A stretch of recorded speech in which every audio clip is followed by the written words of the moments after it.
शाही बैंगन रेसिपी कशी बनवायची सांगत आहे आता.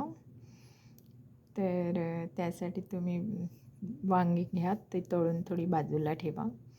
त्यानंतर हिरवे वाटाणे घ्या, ते पण तुम्ही बाजूला ठेवा.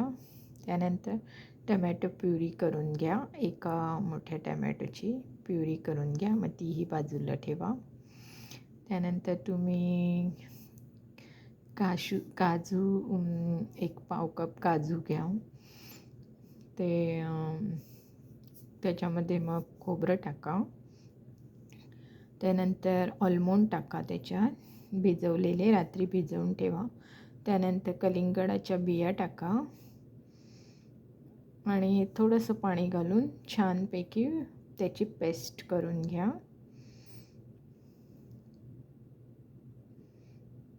आणि ही पेस्ट तयार झालेली आहे.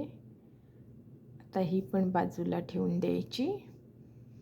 नंतर स्टेप 2मध्ये तुम्ही काय करायचं, एक पॅन घ्यायचं, त्यामध्ये 3-4 चमचे ऑइल टाकायचं, ते जिरं टाकायचं, मग त्यामध्ये दालचिनी टाकायची, त्यामध्ये हिरवी वेलची टाकायची, तमालपत्र टाकायचं, त्यानंतर जिंजर गार्लिक पेस्ट टाकायची आणि छानपैकी असं त्याला ढवळून घ्यायचं. ते जिंजर गार्लिक पेस्टचा संपूर्ण कच्चा पण गेलं पाहिजे चांगली. त्यानंतर फ्रेश टमॅटो प्युरी जी तुम्ही केली आहे ती त्याच्यामध्ये ओतायची. त्यानंतर ती काजू आणि बदामाची जी पेस्ट केली आहे ती तुम्ही टाकायची आणि चांगलं त्याला मिक्स करून घ्यायचं आणि चांगलं त्याला बॉईल करायचं 1-2 मिनटं. अगदी व्यवस्थित बॉईल झालं पाहिजे 1-2 मिनटं.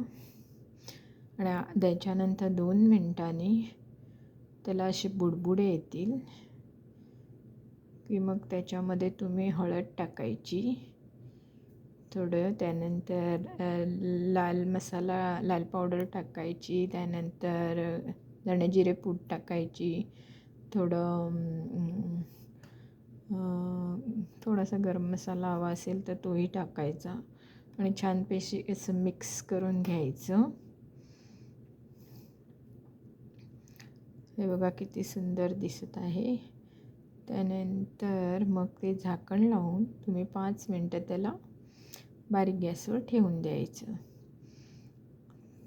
छान त्याला आफ्टर 5 मिनिट नंतर तुम्ही पाहू शकता किती छान कलर आलेला आहे आणि हे सगळं शिजलेलं आहे. मग ह्याच्यामध्ये हवं तर तुम्ही दही टाकू शकता. थोडं अर्धा कप असं दही टाकायचं, त्याचं पेस्ट करून थोडं असं ब्लेंड करून आणि हाय फ्लेमवर त्याला छानपैकी उकळवून घ्यायचं. 1-2 मिनटं तरी ते छान उकळलं पाहिजे दही.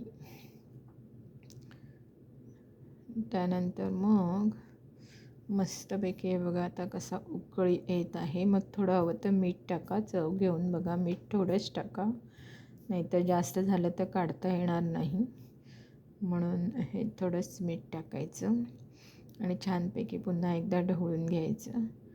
हे बघा आता त्याला हळूहळू बुडबुडे येऊन ते चांगलं उकळलं जातं आहे. त्यानंतर लीड ठेवून 5 मिनटं चांगलं त्याला बॉईल करून घ्यायचं. मग तुम्ही झाकण काढून पाहू शकता 5 मिनटांनी की किती छान झालं. हे बघा ग्रेव्ही एकदम कुक झालेली आहे. त्याच्यानंतर मग गरम मसाला टाकायचा. गरम मसाला त्याच्यानंतर हवं तर थोडीशी कसुरी मेथी टाकायची.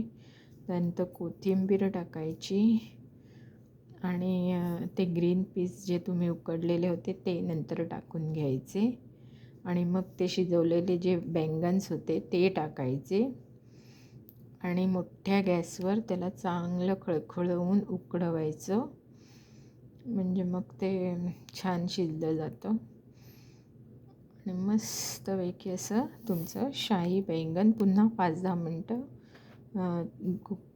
झाकण ठेवून ते शिजवून घ्यायचं आणि मग मस्तपैकी तुमचं शाही बैंगन रेडी होतं. हे बघा. तर अशा प्रकारे जर तुम्हाला हा व्हिडिओ आवडला असेल तर तुम्ही लाईक शेअर आणि सबस्क्राईब करायला विसरू नका. धन्यवाद.